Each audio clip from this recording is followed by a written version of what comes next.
Welcome to our session titled Thriving in the Workplace, Navigating Working Full-Time and Cystic Fibrosis. My name is Brandon, and I'm going to be moderating this session this evening, and we'll be introducing our two other friends here on the screen here in just a moment. Before I do, I want to give a few housekeeping items. This session is being recorded and will be available to all registrants after the event on the Cystic Fibrosis Foundation YouTube channel. You're going to be notified by email when the session recordings are available. Under the Stage tab on the right-hand side of your screen, you'll notice the chat for everyone who's in the session.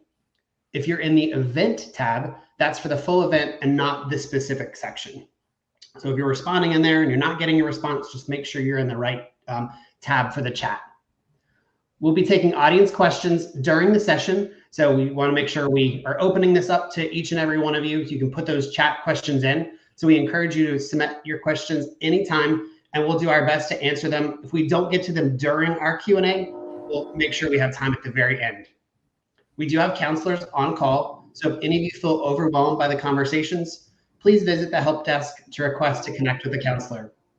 We also want to remind everyone of our event conduct guide, with each participant agreed to while registering for BreatheCon. Please be kind, be open-minded, be respectful of everyone's opinions and life experiences. Keep all breakout and chat discussions confidential, and use your real identification.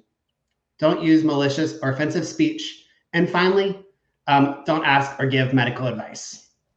This panel discussion is not intended to be a substitute for medical advice, diagnosis, or treat recommendations. Do not make any changes to your own treatment plan without first consulting your care team. If you do have technology issues during the session, visit the help desk located in the expo booth area. We look forward to you joining in, as we're going to bounce some questions off of one another. So again, feel free to toss your questions in the chat throughout the event, and we really look forward to engaging with you. You're probably already tired with me. I'm going to take a sip of water. So I'm going to pass it to Faith to share a little bit about her. Then Elle will do that, and we'll make sure we get to know who we are, and then we'll go to some questions. Faith, the floor is yours, my friend. Hey, thanks, Brandon. Hi, everyone. I'm super excited to be on this panel today. Like Brandon said, my name is Faith. I was diagnosed with CF when I was 9 years old, and I'm now 28. I live in Lynchburg, Virginia, because I went to school here. And I didn't know what I wanted to do after I graduated. So I stayed until I figured it out. And now I just live here, never left. I work in finance, but I'm also very creative and artsy geek at heart. I love anime and horror movies and fantasy novels and attending way too many Comic-Cons. In my little free time, I will write fan fiction, like the geek I just said I am, and sometimes turn my stories into full cast audiobooks with music and sound effects. You can see my work at fanfiction audio dramas on YouTube, hashtag shameless self-promotion. I was also very active in community theater throughout 2021 and 2022 before I decided to take a back seat for a while. I am, however, in the process of directing an independent virtual production to raise money for CF, which we're putting on at the end of March, so check that out as well. So for most of my adult life, my FEV1 stayed around 45 to 50%, give or take. But in the past year, it's dipped down to the high 30s. While this has been a bit of a challenge and has unfortunately been part of the reason why I haven't really been in any shows recently, I'm fortunate to work in a job that accommodates me and works with me through all the challenges that CF presents. I've been working full-time at Liberty University, where I graduated, for almost 5 years now. I started out in cashier and treasury, and I've since moved to accounts payable. We've been on a hybrid schedule for a little over a year, so I only go into the office 2 days a week, which is definitely a blessing because I can still do all my morning meds if I oversleep, or if I'm not feeling well, I can just toss in an extra one while I'm at home. I did not enjoy working in finance at first, but I've since grown into it because I kind of like being able to work with numbers during the day, which leaves my creative brain to just be free and go wild in the evening when I get home. I sort of fell into this job because there was just a lot of pressure for me to find a full-time job with good health insurance because, you know, I have to make sure that I can afford all of the medications and everything that's required in order to live with cystic fibrosis. So I didn't really get the luxury of being able to follow my dreams like we hear so often when we're kids growing up. I had to be more practical and get a job regardless of whether it interested me or not, because I have to make sure I can take care of myself. And funnily enough, I remember leaving that job interview for the job I'm in right now thinking, I don't think that went well. I don't think I'm going to get that job. But they must have seen and heard something they liked, because I got a call about a month or so later. And next thing I knew, instead of working 3 part-time jobs to make ends meet, I now had 1 full-time job. While sometimes it does kind of make me want to pull my hair out. I've met one of my best friends there. My old supervisor became like my second mom, and everyone is extremely supportive of me and helping me through all of the challenges that we just face when living with cystic fibrosis. So I'm going to now turn it over to Elle to share her story. Take it away. Thanks, Faith. Hi, everyone. As Faith said, my name is Elle, and I'll be 42 in April, so I'm 41, and I was diagnosed with CF at 4.5 months of birth. I am from Miami, Florida, where I currently live with my husband and my 3 dogs. I also work full-time in the skincare industry. I do sales and marketing, which I have a passion for. I've always loved anything related to skincare. Prior to that, I was in the cruise industry before COVID, and unfortunately COVID hit, and that just shifted my career a little bit, which is fine because now I'm able to work hybrid, which was something that I did not do before COVID. I did go to college here in my hometown as well, where I studied public relations and I have a minor in social media. And I also had the opportunity to go ahead and travel and study abroad in Spain for a summer, which was a lot of fun and an amazing experience. Other than that, I do love to travel. I love to do yoga. I love to cook, spend time with my friends, go to the beach. And also, I like to do a lot of community work, whether it's with CF. I'm also a post-transplant patient, double lung transplant and kidney transplant. So I also do community work in the transplant world, as you can say. And I also have my own toy drive that I do with my husband every year, where we donate toys to our local children's hospital where I grew up going. So I think it's a little bit enough about me. You'll get to know a little bit more about my work history and my career choices later in the session. But let me pass it over to Brandon. Awesome. Thanks, Elle. I was like, we do this work from home thing, and I was like, am I off mute? How to always make sure. Again, hi, everybody. I'm Brandon. Elle, Faye, thanks so much for kicking us off with some intros. I am 36. I'll be 37 in June. I live in the greater Cincinnati area. So if you look at a map, it's right between Cincinnati and Dayton that I am here. I live with my husband. I have 2 dogs, or we have 2 dogs, 2 cats, and a potbelly pig. If Faith's going to do a shameless plug-in, I'll do our potbelly pig has his own Instagram page. He's a pretty popular little guy. So he's Oliver James _ the mini pig. Elle, we got to get you to do a shameless plug in there too or something. But I recently moved here. I have my mom, stepdad, my grandparents, and my brother also lives here. My brother is 5 years younger than I. He also has cystic fibrosis. I have an older sister who's 5 years older than I, so middle child syndrome. My older sister, she is in West Virginia. She does not have cystic fibrosis. So my brother and I have always been close, and it's nice to be near my brother here now that I've moved to Cincinnati. I recently moved here from the Philadelphia area, where I went to college. I grew up in a very small town in Southern Virginia, right on the border of Virginia and Tennessee. Very, very, very small town. Beautiful area in the mountains, but CF I was overseeing at the University of Virginia in Charlottesville. Then I moved to the Philadelphia area in 2005. So I've been there overseeing at the team, kind of, like we'll talk about it in a little bit in our work. Entering college, started school for social work. Took me a little longer than I planned, which we'll talk about more in detail. But kind of like Faith, lung functions were kind of at certain numbers and then they started to go down. So took journeys just in a different light. Insert Trikafta for me, lung functions changed. I was able to finish grad school. I'm a licensed social worker and I now work for a senior living community or company in the Chicago area. I do live in Cincinnati, but our company is in Chicago. So I do a good amount of traveling actually with my role now, which we'll talk about in a bit.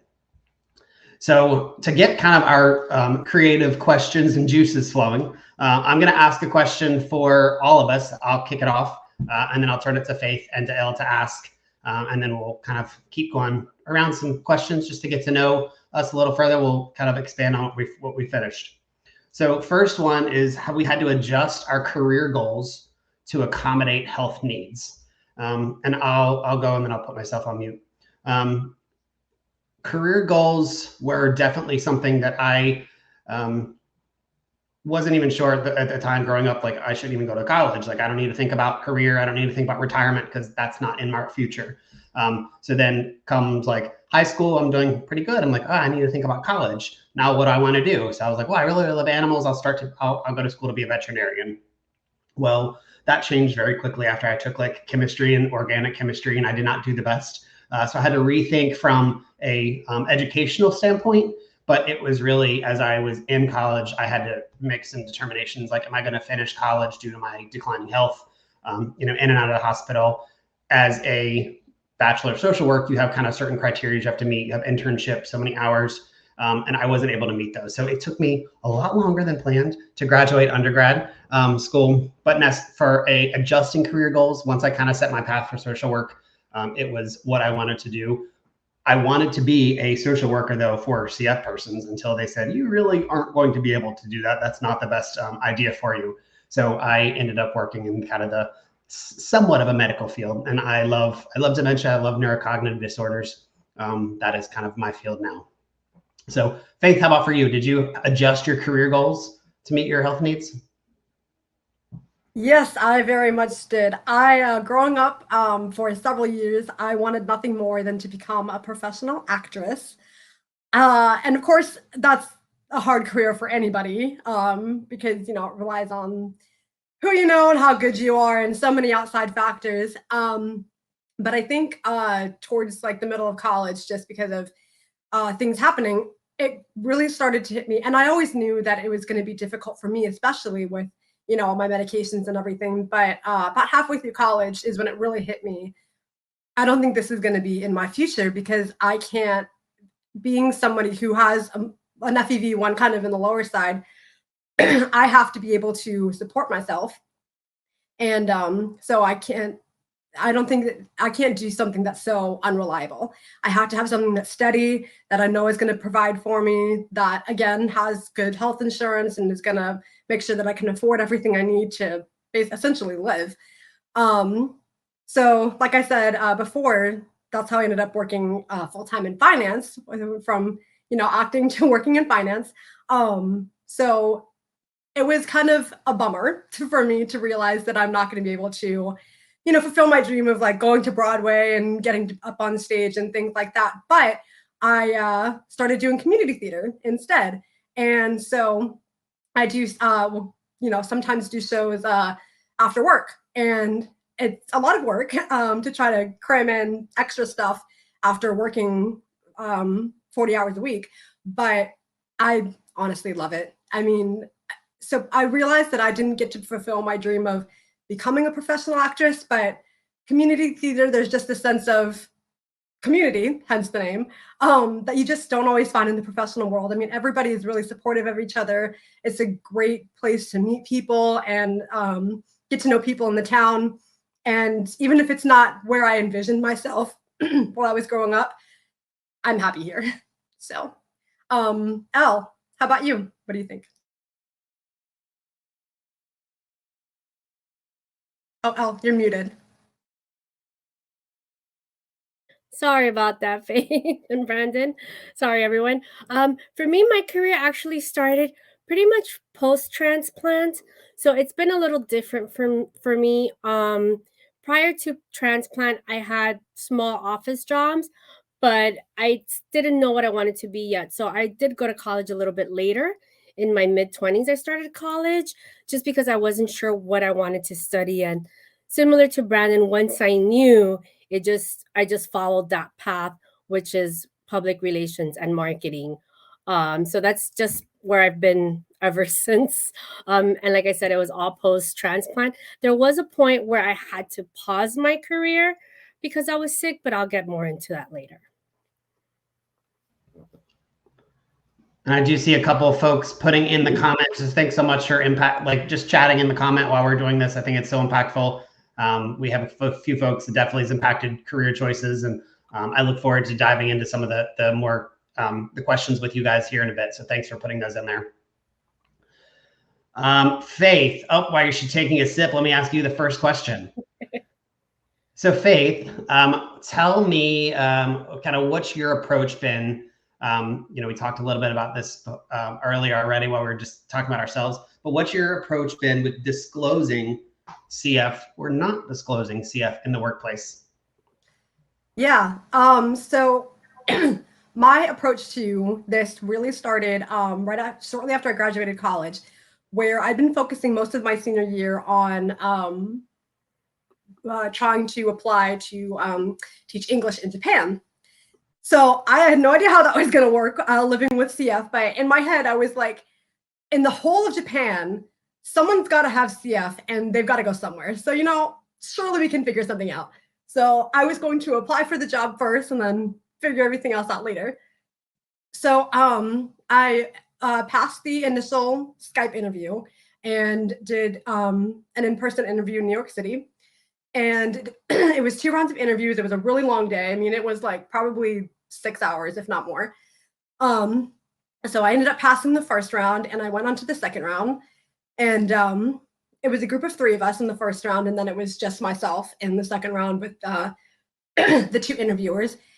And I personally thought the interview went very well. They had nothing but positive things to say about me. They seemed to be like really interested in like teaching me more and helping me grow as like a teacher, as somebody who was teaching these people English. And so I left there like feeling pretty good about myself, and I was really excited. I discussed this interview with my mom beforehand, and we both agreed that I should probably mention having cystic fibrosis at some point in this interview so that they are aware of it. So I went ahead and I mentioned toward the end of the second part of the interview, just like, yeah, I have CF. I have all these medications that I'm going to need while I'm over there. Is that possible? This job had really good health insurance, which is another reason why I was interested in applying for it. So they were like, yeah, I think we can, maybe make that work. So about, I don't know, maybe a week or 2, maybe 3 weeks later, I got an email that I did not get the job. And they wouldn't tell me why. Apparently it's their policy to just, not tell people why they weren't getting hired. And I was really upset, but at the same time, I was a little bit relieved because I was like, I had no idea how I was going to do this big of a life change. But I couldn't help thinking, I think that the reason that they did not offer me a position was because I said I had CF and I have all these medications that I'm going to need. I can't, maybe I could be totally wrong, but it seemed strange to me that everything went so well and they seemed very excited about the idea of working with me. And then all of a sudden I didn't get the job. So that was the moment that I personally decided I'm not going to mention CF anymore in job interviews. Of course, sometimes as I was trying to find a full-time job, I would panic and use CF as an answer because I couldn't think of anything else. And, you don't want to have that, like, you feel like you have to like answer questions quickly. But now I have a lot more life experience, so I have more stuff I can come up with that doesn't have to be CF related. But I very much felt like I had to prove myself and that I can do the job first before everybody finds out about my disability. So I didn't mention it in job interviews anymore. And it wasn't something that I would actively try to hide, but I wouldn't bring it up until it just came up naturally, or something happened and I had to explain like, oh, this is the reason I was late to work this morning, or I have to take the day off because I have to go, at a clinic appointment, which we know lasts all day. So everyone at my job now knows about my CF because I fundraise every year for the Great Strides Walk. So, I sent out an email like just sharing my story, but I think I got hired in June and, most Great Strides Walks are April, May. So it was about a year before I really shared my story with my whole department. Like my supervisor kind of had a loose idea of what was going on. And one of my coworkers knew a little bit. But yeah, I didn't really share anything for probably almost a year. But like pretty much everything in the CF world, it is not exactly a one size fits all. So Brandon, I know that you have a different view on disclosing CF in the workplace. So why don't you share a little bit about your perspective? Sure. Thanks, Faith. And just appreciate you sharing that stuff. I know a lot of this stuff can just be very vulnerable and putting it out there, but I think it's fun to be able to interact with you guys. So thank you for that. For me, I am kind of complete opposite of Faith.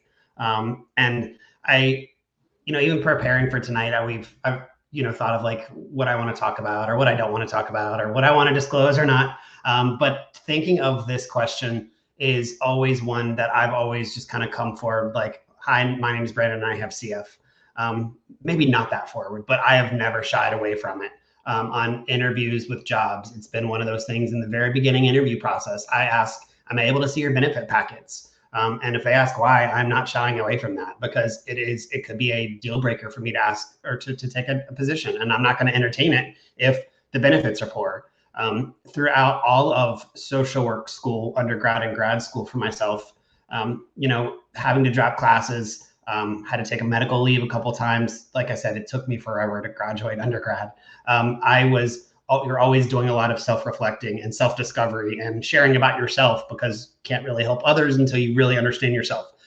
And I think that's probably where a lot of the just outwardness came from. I even growing up, like my brother and I were literally complete opposite. He was always very shy and he'd be like, oh yeah, I have asthma or I have a little cold. And I would be like, nope, I've got CF. Like, here, let me tell you all about it. This is what it does. It's a genetic disease, blah, blah, blah, blah, blah. I can hear my brother now being like, Brandon, be quiet. But it's been something that's kind of part of me. It's been my identifier. Have a few like CF tattoos. It's just a very big piece of who I am. Even then wanting to be part of like the BreatheCon, different CF foundations. But job interviews definitely put that out there. I'm one that, and maybe I trust too much. I'm kind of like, if I don't get the job because of this, I would much rather not get the job than have it affect something later. Or like in my mind, I'm like, I know all about rules and regulations and legal statutes. Like there's ADA, I'll be protected if something truly happens. And I'm not going to take advantage of a sick day. But there's times that if I am like, my lung functions are down, or especially at the time that I was having to miss classes, it was much easier to explain to the teacher, like I'm having an exacerbation or I'm being hospitalized versus just in my mind looking like, oh, I'm just calling out or I'm not going to be there. And I know like talking with Faith and Elle at a few other situations where, I was like, maybe this ties back, and this is me self-reflecting, like while we're here on what I'm seeing live in the corner, as a gay male having to come out routinely. Maybe it's just kind of one of those things that I'm routinely coming out with of my, yes, I am gay. So many people see like a wedding ring and they're like, oh, who's your wife? And I'm like, nope, here's this situation. So that's a coming out, and kind of just the same piece. I became very comfortable with that side of my life. And this is just another part of who Brandon Wright is. And I kind of embody it and I embrace it. But thanks for that question, Faith. I know you said kind of not everybody has the same script. Let's switch the script even a little further. Elle, if you don't mind, you've undergone organ transplant, which clearly has a significant aspect on every aspect of your life. So share with us, if you will, how that transplant influenced your approach to your career. Yes, of course. So as I had mentioned earlier, my career started mostly post-transplant. I had my transplant in 2007 for the lungs. And then I did have a career pause in 2011 in 2009 when I went into kidney failure. But then I got my kidney in 2011 and I was able to continue my career. But You know, having a transplant has definitely expanded my employment opportunities because I no longer have to worry about frequent hospitalizations like I did prior to the transplant. I'm able to work full time. I don't need to take extended time off like I would have with exacerbations. And I'm sure a lot of you are familiar, like Faith, that you've taken time off from work before too, as we had talked earlier this week. Also, I feel one thing that I was thinking about the other day was that I no longer have that CF cough that most of us are so used to hearing or that we still have. If you're not on Trikafta or even with Trikafta. But I realized that I no longer have to worry about, other employees around me or in the office, like looking at me weird or thinking I'm contagious or having that judgment or even, before transplant, I used to hold my cough all the time because I was afraid that somebody would be like, oh, she sounds really bad. And I didn't want to hear the negative comments. And it's funny because yes, I got transplanted almost 17 years ago, but it dawned on me the other day at work that I was like, wow, wait, I no longer have to worry about, those weird stares I used to get pre-transplant. And also, now that I have the transplant and I work full time, I'm also able to look at jobs when if I want to do an employer change, or if I'm looking for my next job that allows me to travel. I'm no longer limited to that, and I can travel freely because I just have to pack my pills, my meds, and I get up and go, and I'm able to travel, and I don't have to worry about, oh, am I going to end up in the hospital? Like, yes, I do have to worry about, still regular things like colds and stuff like that. But proper hygiene and just being cautious and aware of your surroundings, nothing different with that. But yeah, that's pretty much how I've been able to have those influences from my post transplant into my career. But I wanted to ask you, Brandon and Faith, what workplace accommodations or adjustments have been most helpful managing CF and work? Faith, you may go first. Sure. I think for me, honestly, the accommodations have come easier because of my upfront disclosure. I think of like the last one is I had to have like I had PICC line and I had to have like home health come twice a week. And just being able to say like, hey, they're going to come at 8 o'clock and they'll probably be there to do like a good flush and just make sure things are good to go. Makes it not even a question. I know when I was in a senior living community during COVID, they were like, we can't have visitors. And I was like, well, then I'm either going to be not here at all, or I have to have like the home health nurse come because I have to make sure, especially now that everything's safe. So just having those conversations and being open to feedback, but being completely transparent. Having to, and like I said, I travel for work. So being mindful of sometimes I have to ask for longer prescriptions or have to be willing to, or be able to get medications when I need at a different cadence. So just thinking outside the box, being smart about it, and just projecting, being really organized. But adjustments are more the making sure I have what I need in enough time frame. If I'm going to be gone for 4 or 5 days, like, did I pack my medications? Am I going to check this bag? Am I not going to check this item? Do I check my vest? Do I put it under the plane that I'll probably never see again? Those are just all things that I've talked through with not necessarily employers, but at least like my physicians, my care team. But then my work folks are always, I would say, more accommodating because they understand like, hey, do you have any issues? Now they'll kind of be like, did you have any issues checking your luggage? How, I see you're on your IVs right now. And it's not really a big issue. Or I'll be like, hey, I'm going to be in the hotel for a couple more hours. I'm finishing up IVs and then I can be to work. I've seen us like clear throats or even cough. And during COVID, so many people would be like, oh my gosh, stay away from that person. I would be like, CF, totally not COVID. And it's just so funny. And Elle, you kind of mentioned that you would stifle your coughs. Like, I am sure every single person in the chat has done the same thing. And especially during COVID time, you were even more mindful, like, oh my gosh, am I coughing right now? Like, how does that sound? And it just makes us put on a different lens for ourselves, but then also see what other folks are going through. And now me in my role, I'm mindful of others if and when they have to make accommodations, or if they choose to share a medical concern. I have a team member who has diabetes, and not that I get involved with that with her, but at least I'm mindful if she's like, hey, I'm just going to run to the restroom for a minute. Like if she actually went to the restroom, maybe she has to check her sugar. So just allowing folks to just think of it in just a different light has helped me. Faith, what about you? It's so funny you're talking about like COVID and then us coughing. I like give a disclaimer everywhere I go. It's like, if I cough, it's not COVID, I promise. Different kind of sick. But like I said, I work in finance and I work in an office, so there's not like a whole lot of fancy accommodations.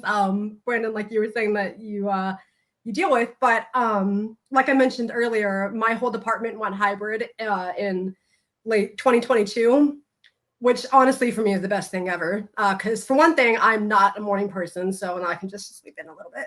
But like I said, you know, if I'm feeling off, there's been so many days where I'm just like, I'm not feeling well. I'm just going to toss on my vest because I can, it's right there, and I can just keep working while I'm doing it. But on the days I'm in the office, especially when I'm like really not feeling good, close to like having a CF exacerbation, I actually mentioned this to one of my coworkers today, where I was like, it's the classic like office, we're all in cubicles. I mean, it's not super quiet, but it's quiet enough that it's clear when I'm hacking up a lung. So I have this wonderful, amazing woman who is in the cubicle next to mine. And every now and again, I'll be like, I mean, I'll just like be not feeling good, and I'm having like a mega cough attack in this cubicle here. And I'll just think to myself, I wonder if she can hear me fighting for my life over here. So when I'm in the office, to try to, you know, not make it so noticeable that I'm fighting for my life, I always make sure that I have water with me. I always have cough drops everywhere I go. And I always I have 2 albuterol inhalers. I've got one for my house and one for my purse, one that goes everywhere with me. So I always make sure I have those 3 things with me when I'm in the office. So if I start, you know, just coughing a lot, I have like those things that can kind of bring it down a little bit, because not just so much for my coworkers, but also for me, so that I can focus and get my work done. Very rarely, sometimes I'll have to go to our warehouse where we keep a lot of old just documents. And me being the control freak that I am, usually go by myself, because in my head, I'm like, this will just be done faster if I just give it on myself. But there was a time last year where I was so sick, and it also is extremely dusty down there, which is terrible. And there were probably like at least 50, if not more, boxes that had to be moved, like up to a different floor. So at that moment, I was like, okay, I like doing things myself, but I know that I physically will not be able to do this on my own. So I had multiple people in my department and the department we work next to, who just came with me, and they could tell that I wasn't doing very well. So I pretty much just gave orders to everyone, and everybody else moved all the boxes and everything, while I made sure they, like, you know, went to the right place. We got all the boxes that we needed moved and everything. So everybody is super helpful. And but yeah, just those are the kind of things I make sure that I do when I'm working on the office. That's awesome, Faith, that you have that great support in the office. And hopefully, I'm sure she does hear you, and she worries when she hears you coughing for your life. But speaking of support, I wanted to ask you, I know that managing extended leave for hospitalizations can be challenging, especially in the workplace. What strategies have you found helpful in navigating the necessary time off while maintaining your work responsibilities? Are they supportive?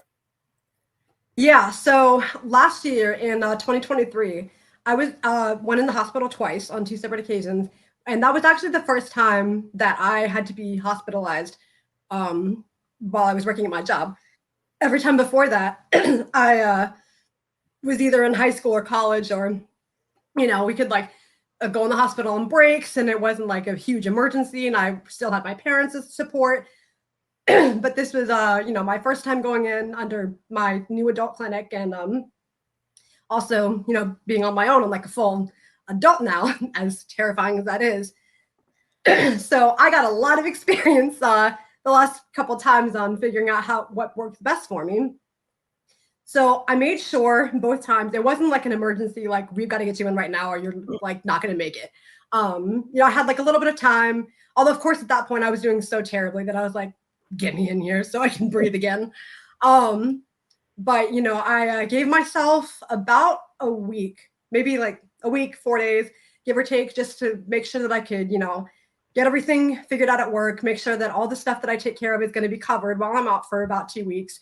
Well, the first time I just made her go longer because I had plans that weekend and I wasn't about to cancel them. So wait until we do this thing that I paid money for, which she was fine with. And it also gave me time to figure out what to do at work.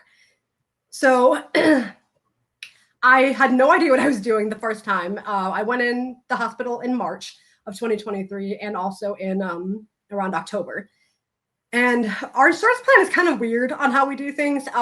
Our open enrollment is in May, and any changes we make to our insurance plan starts in July, but like our deductible and everything starts in January. I don't get it, but then that's the way it works.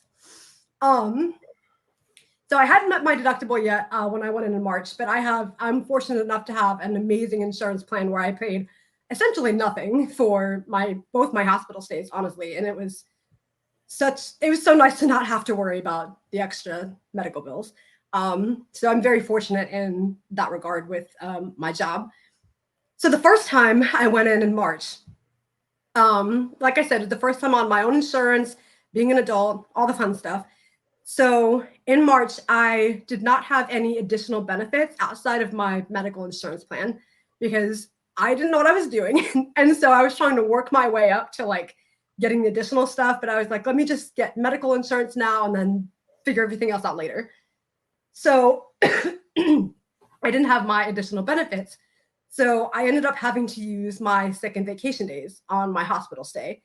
I did try to get permission to work half days while I was in the hospital, but I work with a lot of confidential information, so they would not allow me to do so because it was a security risk.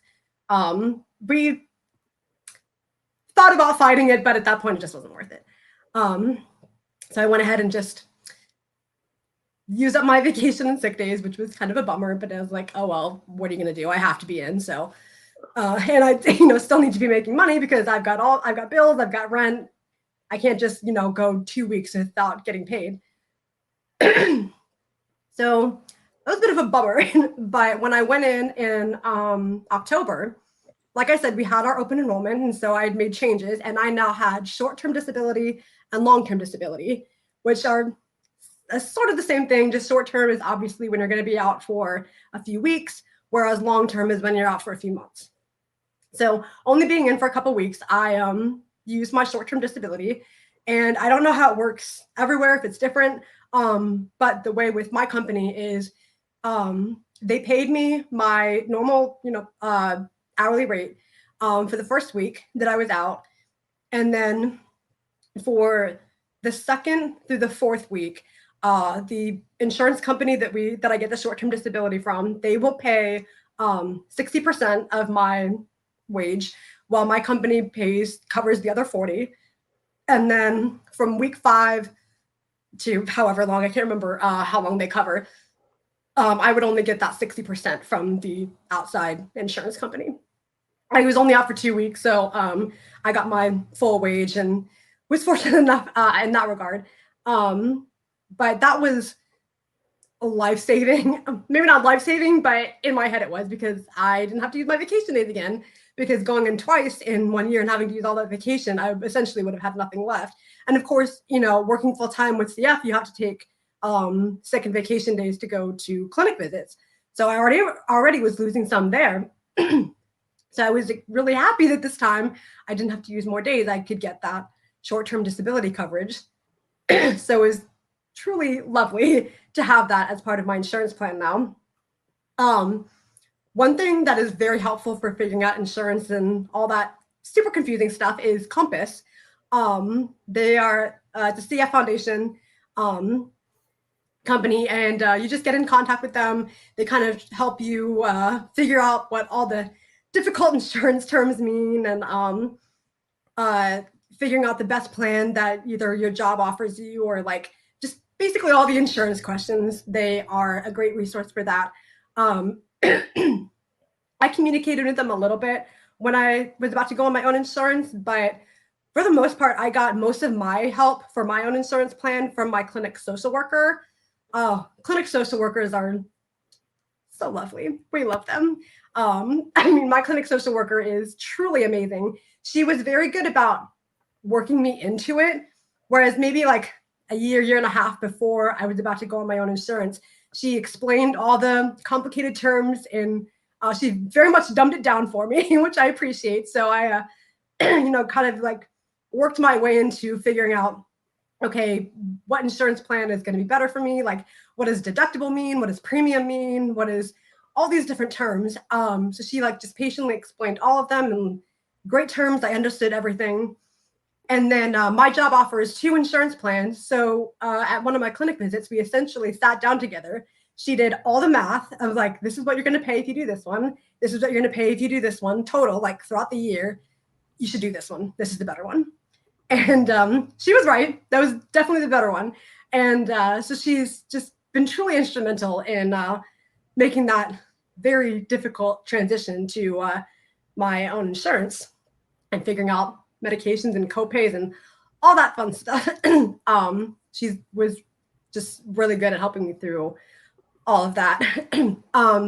So Brandon, I know you mentioned earlier how you talked a little bit about how you travel for work. So what are some, what's been effective in balancing the demands of your job while also prioritizing your health during work-related travel? And do you have any tips and tricks for traveling with CF? Because you know that can get a little difficult.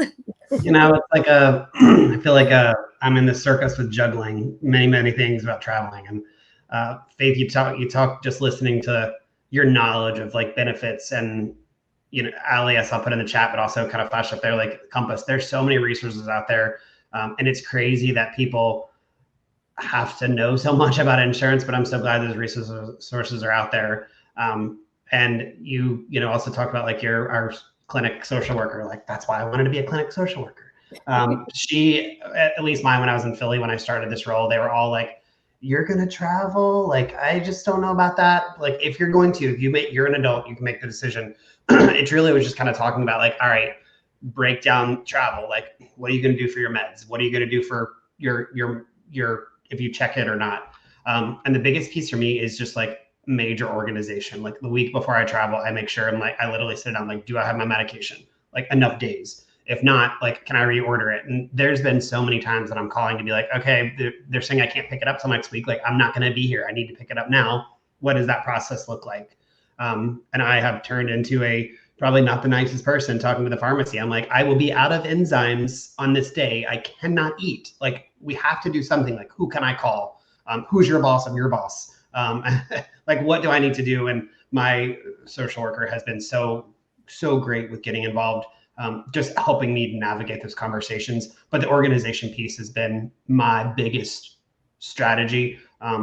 Maybe even to my demise, just because it's like my piece of like control. I have to be able to control that. But for me, I take as like latest flights as possible, just because the airports are not always as busy. That it isn't a lot. I don't have to like rush early in the morning to do therapy, things of that nature. And then it kind of goes back to that transparency piece. Like, I was in Chicago a few weeks ago, and my boss and I were just like working. And I was like, all right, I got to stop. I got to go get some food. And she's like, well, we can like walk down in an hour. And I was like, nope, don't forget. Like, I have to eat. I can't just like, it's not just hungry. Like, I could pass out.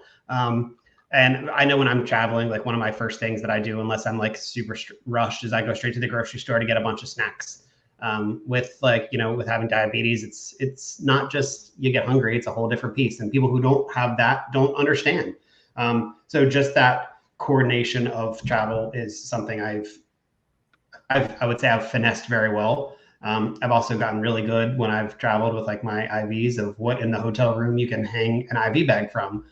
What do you use? What don't you use? Coat hangers are my best friend. So just really just taking back, making sure that I'm safe, I'm healthy, wiping the surfaces down on planes, or when I get a rental car, I do still wear my mask in the airport, and making sure that I'm just taking precautions for myself. I don't care about the looks, and people probably look at you when they hear a mask and coughing like, oh my gosh, that person has COVID. Well, then move your seat if you'd like. I don't care. But it's just that disclosure piece for me to say like, all right, this is what I need. Kind of that self-help, take care of myself, and being open with what do I need to do, and really just setting those parameters, because it, whether it's vacation or not, things can get busy. You can travel and you're like, but if I don't set like, all right, I need to eat, and it's not like, oh, I just want to eat breakfast, lunch, and dinner at 8, 12, and 4. It doesn't always work that well. You gotta, like, that's where I have to jump in with my snacks, and if I'm on different meds, or what I need to do to just to navigate and juggle, and kind of like the 3-ring circus with lots of things to juggle, and to determine what I do check, what I don't check. I am probably an oddball. I do check like most of my medications, including like liquid medications. Just it's easier for me than putting it through TSA. I've had many situations where they pull it and it doesn't have the exact label on it, and they kind of grow crazy if you don't have your exact label on. I'm like, I'm not putting labels on my saline for nebulizers, for example, but that's just something that I do. It has worked for me. I have not had any major red flags with checking it. Vest is a carry-on. The other items I do check, except I have like 1 day worth in my backpack just in case the luggage would get lost, which, knock on wood, that hasn't happened. Elle, if you don't mind to start to wrap us up before we go to some Q&A, because I see a large number in the comments, which I can't wait to get to. But we've all been talking, and I actually saw some comments about working remote and hybrid. So how has working in hybrid environment or remote environment influenced and balanced your work, but also managing your CF? Yes, I was also seeing those in the comment section as far as working hybrid and remote. And I see that we're all fans of it now, aren't we? Ever since COVID. For me personally, I used to never work hybrid or remote prior to COVID. Being in the cruise industry changed that for me a lot, and it opened a whole new door and a whole new world for me. Now I'm only doing hybrid or remote jobs. Thankfully, this current job that I have is hybrid. And it's been very flexible because I go to my post-transplant appointments every 3 months, and I schedule those on the days that I'm working from home. I communicate with my boss. I take my laptop with me. I go ahead and do whatever work I can. Unlike Faith, I don't have to worry about, confidential stuff because I do a lot of Excel things and marketing and e-blasts and stuff like that. So I'm able to do that remotely, and my boss has no issues with it.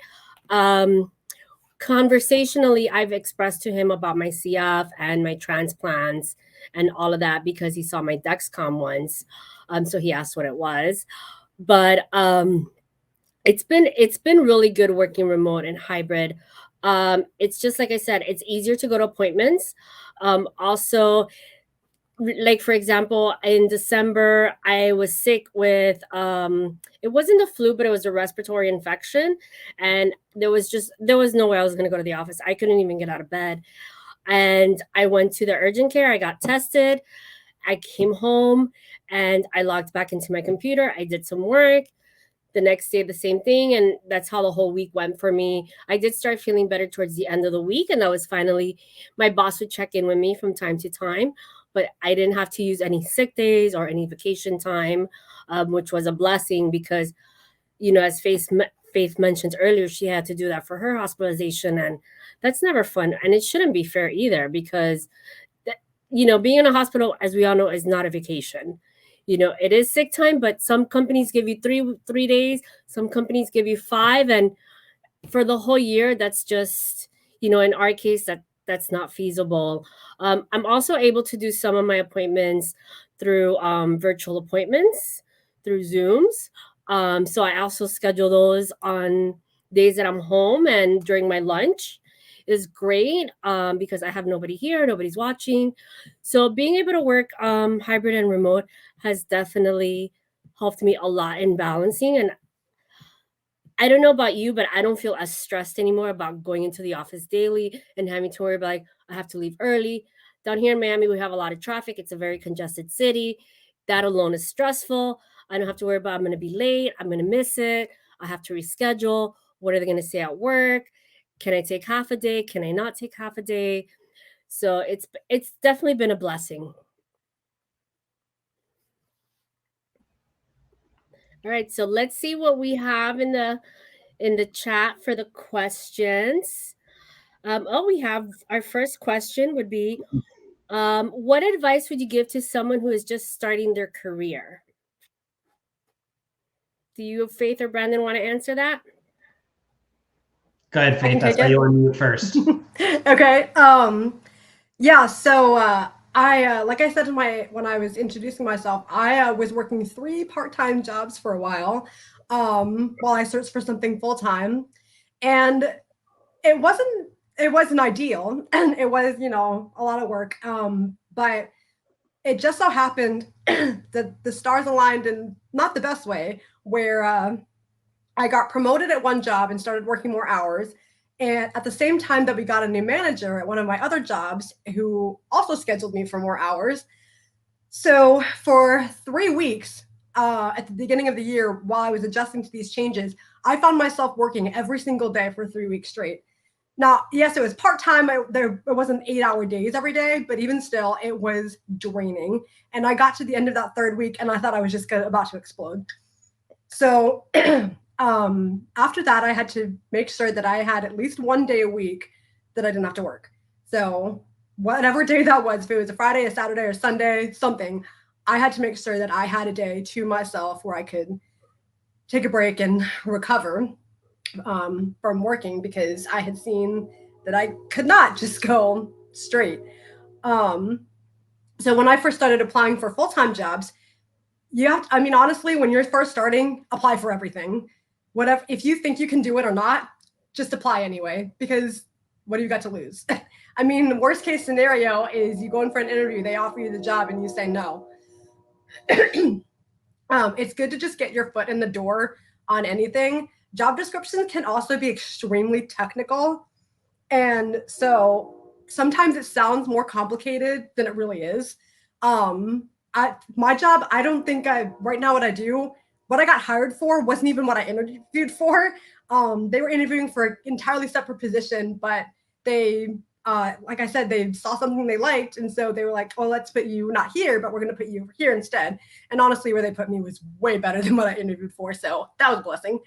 And you may or may not end up working in the field that you studied or that you want. Like I said, I wanted to be an actress, and I'm working in finance, and it's okay to not be working in the field that you thought you would be or that you studied in college. I mean, sometimes you do. Like Brandon studied social work, and now he's, a social worker, which is amazing. I got an arts degree and I work in finance, and that's okay too. Just apply for everything, and, keep an open mind about where you might end up. That's what I have to say. Brandon, you have any thoughts? You kind of started this, like, you just have to know what your body's capable of, and be kind to yourself. I have literally drove myself literally and figuratively drove myself to the hospital in college, like not taking care of myself, not reading my body. And I think every person has probably had some level of, like, just, you got to test it out to see what you're capable of.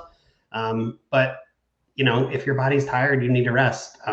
Late nights, early mornings, depending on your style, might not be for you. If you're not feeling well, just stay home and rest. Utilize the PTO or some of the benefits that you have for work. And again, my piece is I'm open and honest with myself, but also then others that are around me. So that could be work people, that could be people that I care for, spouses, caregivers, your family, whoever that is. And also, I was kind of going to say what Faith said, like, it's okay if your first few jobs aren't what you want to do. You could open your eyes to something else. So it's okay to apply for other things, or a couple part-time jobs, if that's available. I know a couple of my friends that I've talked to, like, they're like, I can't do part-time because of benefits. So if that's a piece for you, it's something you have to be mindful of. But if it's something just to keep you busy, pay some of the bills, if you're on different, affordable healthcare, depending on different type of coverage, but just be mindful of yourself, be in tune. I always I call it at work, like doing temperature readings of yourself, kind of where are things at. For the next question, Elle, I'll have you take this one first. Maybe give Faith a few breaks. Have you found any networking or mentorship opportunities specifically geared towards individuals with chronic illnesses and or for you for transplant? So in my local hospital here in Miami, we do have a mentorship and like a support group. They meet once a month for post-transplant. Also, the CF Foundation I've turned to in the past for networking events, whether it's virtually like BreatheCon. There's also been, I believe they also have a mentorship program, if I'm not mistaken. The CF peer, I don't know, the CF peers. Peer Connect. Yeah, Peer Connect. Thank you. Yeah. So those are also great resources. It's just a matter of, honestly, I just go online and I start looking and I start Googling, even talking to your social workers at your own clinic or reaching out to the CF Foundation, your local chapter, asking them, hey, what's going on? Like, is there networking? How can I help? How can I participate? Of course, all based within the guidelines of the CF Foundation. But they're always more than happy to help. And I do a lot of stuff with my local chapter. Whenever they need something or whenever they need help, I'm willing to help. And they coordinate to see if there's going to be other CF patients there. If there is, then they'll tell me yes or they'll tell me no, and that's totally fine. I totally understand. A lot of times I do things with them virtually too, which is a lot of fun. And it's just easy because I don't have to leave my house because they're located about an hour away from me. But there's also things like the Great Strides, and it's just a matter of connecting, whether it's online through your clinic or through the CF Foundation. Faith, do you have anything for that? I think Elle got it. CF Peer Connect is great. It's such a good way to like meet other CFers. And like we've talked about, like CF can be so lonely because we can't be in the same room as each other. So I love being on CF Peer Connect. Brandon, I know you're a mentor on there as well. And it's so nice to be able to connect with other people who on some level understand what you're dealing with, what you're going through. And yeah, agreed.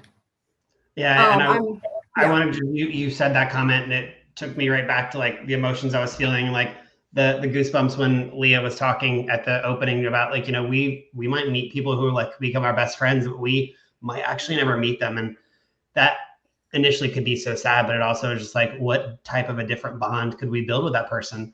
And how do we just, change the lens for ourselves? So Leah, thank you for being able to bring that to light and actually put it into words, what a lot of us, I think, feel. And for me, there's just so much I'm involved with in the CF Foundation. I am part of numerous different like CF like research groups. And it's how I started with BreatheCon a couple years ago. My husband and I have been involved with FamilyCon, doing a couple pieces for financial planning. So no resources are out there, mentorship programs are there. I would always say CF social worker and Compass, start with those. We have about 10 minutes left and another question before we start to wrap up, before we finish the night. Leah, why don't you take this one away? Or Faith, sorry. I'm looking, I was like, Leah's putting us some questions for us. Working behind the scenes. Clearly it's 9:15 at night. Oh my gosh. That was amazing. It's okay. I've had people call me Hope before, so I can see that. Right.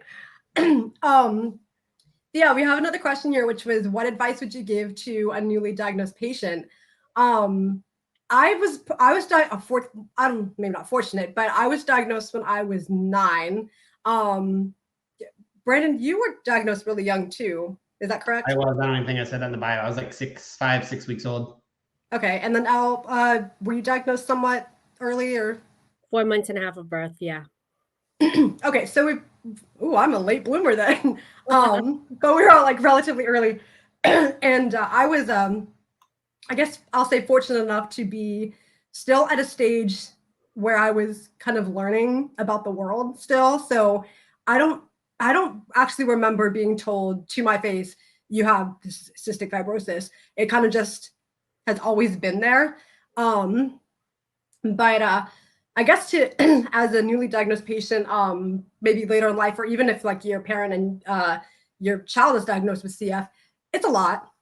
I mean, it is life-changing. Sometimes you talk about those moments in life where you have, it's such a defining moment where you have everything in your life before and everything in your life after. And getting a CF diagnosis I think is very much like that, where it's just your whole world is turned upside down and it's a lot to deal with. So I guess my advice would be to get connected with your CF chapter, because for one, they can get you in touch with all these amazing people who know how to navigate this crazy new world you found yourself in. Like we said, CF Peer Connect is, there's a lot of mentors on there who love to talk with newly diagnosed people. Events like this, like BreatheCon and the other various events they have going on throughout the year. Those are great ways to connect with other CFers, both newly and newly diagnosed people, or people who have had it for have known for several years. But you have to just, I would say, take it in baby steps, where you have the moment of just like, okay, let me process this, and now what's this next step? What's the next step? And you just take it in individual steps. I mean, that's the best. Honestly, I think that that's the best way you can manage something this huge. Is just, what's the next step here? And I think that's, again, where a clinic social worker would be very instrumental in helping you, guide you through what's your next step. Okay, now what's the next step? But anybody else have any other thoughts on that? No, I do, but I want to like try to get to a few other questions before we wrap up, because they're kind of flooding in, and I love these questions. So if you don't mind to get to a couple other ones before we wrap up, if that's okay. Yeah, of course. Okay. I was just like seeing these questions. I'm like, these are great. This is great. This is a great one. So Elle, if you want to take this one, and then you can maybe take the next question. Because you do, I think you do hybrid really well. So would you recommend trying to do plan a no meeting type day to be able to rest as needed, take those virtual appointments, increase breathing treatments, etc.? Do you do that?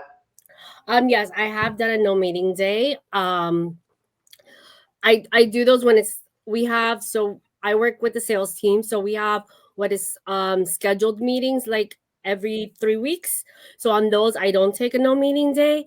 But for the most part, I have done no meeting days. And honestly, you have to be honest with yourself first and foremost, and be honest with your boss. Just say, hey, today is just not a good day. I need a no meeting day. It's okay to say no. It's, if your job has a good open door policy, there shouldn't be any issues. And we also have ADA, which protects us also to a certain extent, of course, because that's how things are. You can always find a way around it. But no, just honestly be honest with yourself, be honest with your supervisor or your boss, and explain to them, I don't feel well, I'm not doing well. Doesn't mean I cannot perform my work. It's just I need a no meeting day. And if you have the flexibility of scheduling your own meetings, take that day to not schedule any meetings for yourself. Do whatever you need to do, whether it's, breathing treatment or whatever it is that makes you feel better, for that day that you're having. Because we all go through those days. And like we said earlier, it's very important to listen to your body. And Brandon, I was looking at this one that I think is really good. Did you ever have to handle reducing hours or taking on less responsibility due to your health? And how did you navigate this? I have had to a couple times. In the past 3 years, I have, I'm trying to find some actual wood, done health-wise, I've been in a pretty good state.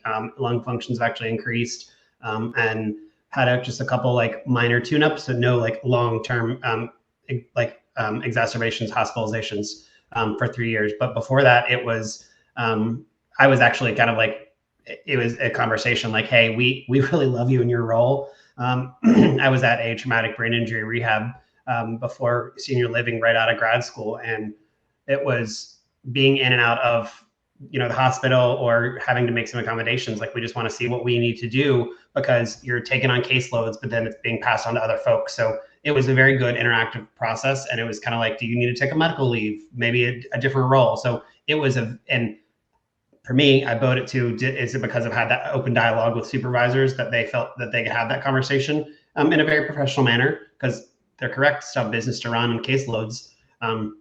So I ended up just changing roles at that time to a different type task role where I wasn't specifically taking on clients and cases at the time, because that's not fair to them or their loved ones and family either. And in college, I had to take a couple medical leaves and reduce, had to drop out of a couple classes, which just delayed college for forever and ever. Yes. But that's kind of my piece for this. I do want to be mindful of time. There's a couple other questions in there, and I think we could all probably respond. But Faith, you want to start to bring us to closure before we wrap up for the night? Yeah. Oh my gosh. I loved it. I mean, I love that we all have different perspectives and different takes on everything. I mean, it's like what I said, we got CF and it's never a one size fits all. I mean, everybody's story is different. And I love the opportunity getting to hear everyone's different experiences and stories and the kind of things they've, done while trying to navigate working full time, because it's a challenge for anyone, but then you toss in all of this and it's a challenge. It's a new one. We got through just all the challenges. But thanks so much to all of our speakers for sharing your knowledge and your insight about working full time with CF. And thanks to everyone watching for all your attention and your amazing questions. It was so awesome to get the chance to just have all of us kind of just answer, and some of them bring our experiences to that. I hope that people, got something out of that. So before we go, just take some time filling out the satisfaction question under the poll tab on the right-hand side of your screen, because we would love to know how you felt about today's conversation. So before moving to the next item of programming, let's hear a closing message from our amazing 2024 BreatheCon chair, Leah, who is not me. And thank you again. Thanks again for attending the Thriving in the Workspace, Navigating Working Full-Time in Cystic Fibrosis panel. Oh, hello, everyone. I hope today's event was filled with sharing stories, making new connections, and learning some new resources. We had an amazing kickoff to our event today. Thank you again to our keynote speaker, Rayshawn Jones. I am feeling alive, inspired, and ready to take on day 2. So here is what's coming up tomorrow. To jumpstart day 2, we will have welcome lounges and one-on-one chats beginning at 1:30 p.m. Eastern time tomorrow. You can join a welcome lounge to connect with other CFers in your age category. We also have a BreatheCon first timers welcome lounge, as well as one-on-one networking if you prefer that. To get to the networking for those that want to, on the left-hand side of your screen, you can navigate over to the networking tab. Clicking this icon will get you randomly paired with another attendee of the event for a 5-minute video conversation. You can choose to extend that time if you're connecting well with your partner and want to chat longer, or simply move on to another match if you'd like to meet more of your fellow BreatheCon attendees. After that, we have many small group discussions, including topics for those on modulators, not on modulators, cystic fibrosis related diabetes, CF and body image, navigating cystic fibrosis in communities of color, and more. I know this is a lot of information, so remember you can always refer back to the schedule on the main event page for a refresher. We're looking forward to seeing you all back here tomorrow, but before you go, we would now like to invite you all to a happy hour to close out the night. Please find that in the sessions area.